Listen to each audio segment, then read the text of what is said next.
పోలవరం పోలవరం అన్నది 1941 నుంచి అనుకుంటూనే వస్తున్నారు. ఆ రోజున ఈ బడ్జెట్ 129 కోట్లే. 2004 కల్లాను 10,157 కోట్లకు వచ్చింది. 2013 కల్లాను 29,027 కోట్లకు వచ్చింది. 2017-18 కల్లాను 47,725కి వచ్చింది. 2019 కల్లాను 55,548 కోట్లు పెరిగింది.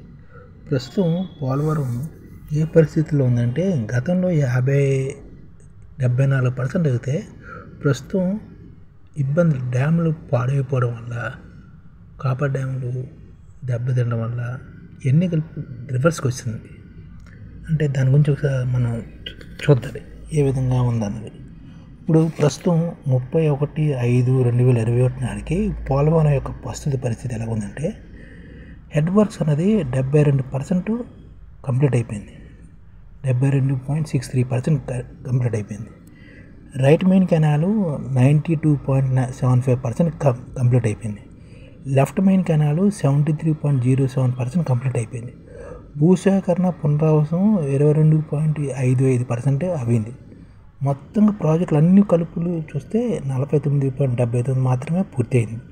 ఇప్పుడు దీనితో పాటు ఎన్ని లెక్కలు వేసుకుంటే, ఇంకో 4 సంవత్సరాలు పోలవరం కంప్లీట్ చేయడానికి ఖర్చు అవుతుంది. అలాగే స్పిల్వే యొక్క రైల్వే గేట్లు కూడా పనులు 100% అయిపోయాయి.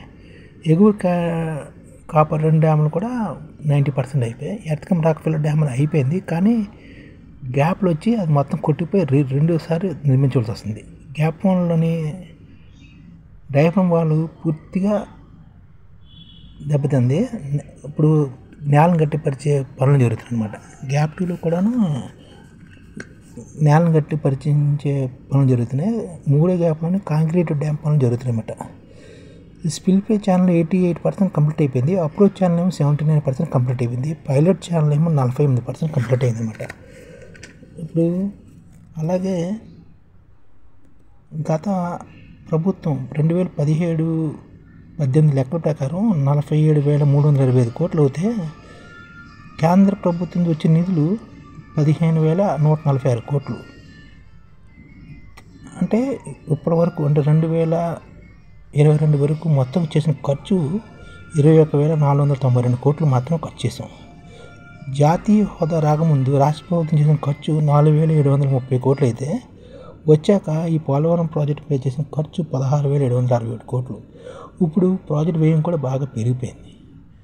ఇప్పుడు మొన్న చంద్రబాబు నాయుడు గారు ప్రాజెక్టు సందర్శించి అప్పర్ క్యాప్ డ్యాము గ్యాప్లని వీటిని పరిశీలించారు.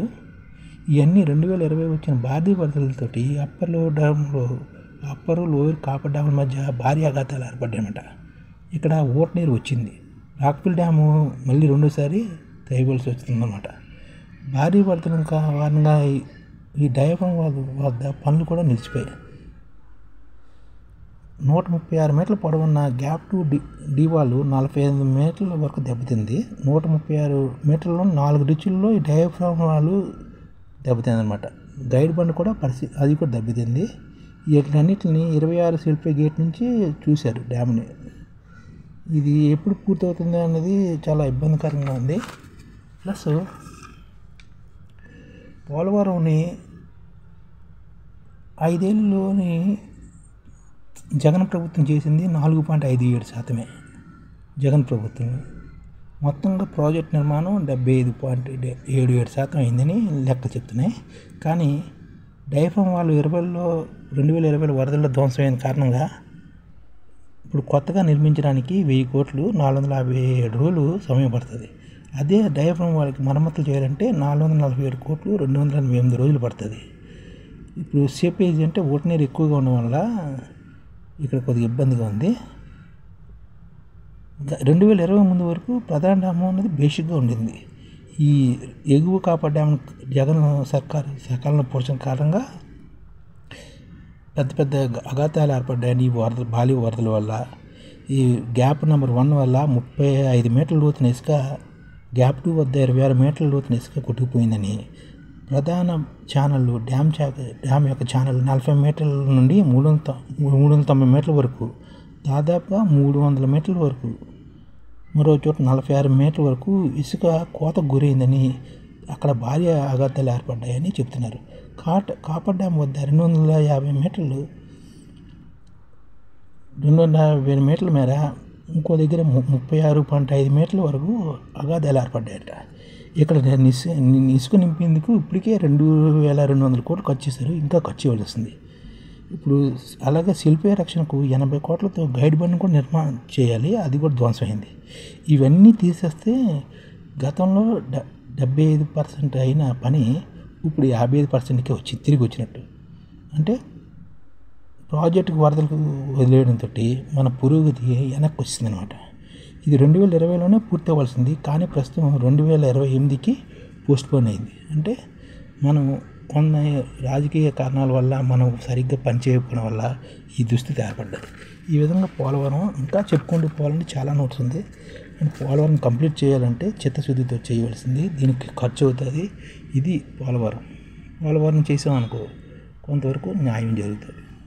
ఈ ఛానల్ ముఖ్య ఉద్దేశం ఏంటంటే, మన తెలుగు రాష్ట్రాల్లో 1 కోటి మందికి సంఘటిత రంగాల్లో ఏ విధంగా ఉద్యోగాలు ఇవ్వవచ్చు, కనీస నెల జీతం 30,000 వరకు ఏ విధంగా ఇవ్వవచ్చు, ఏ విధంగా చేస్తే ఉద్యోగాలు సృష్టించబడతాయో వివరిస్తూ ఈ ఛానల్లో వీడియోలు వస్తాయి. అలాంటి వీడియోలు మీకు కావాలంటే మన ఐడిఎఫ్ భాస్కర్ ఛానల్ని సబ్స్క్రైబ్ చేసుకోండి. ఐడిఎఫ్ అంటే ఇండియన్ డెవలప్మెంట్ ఫోర్స్. ఈ వీడియోలు చూసిన తర్వాత మీకు నచ్చితే లైక్ చేయండి, మీ ఫ్యామిలీ మెంబర్స్కి షేర్ చేయండి, మరియు మీ ఫ్రెండ్స్కి షేర్ చేయండి. Thank you. నమస్కారం.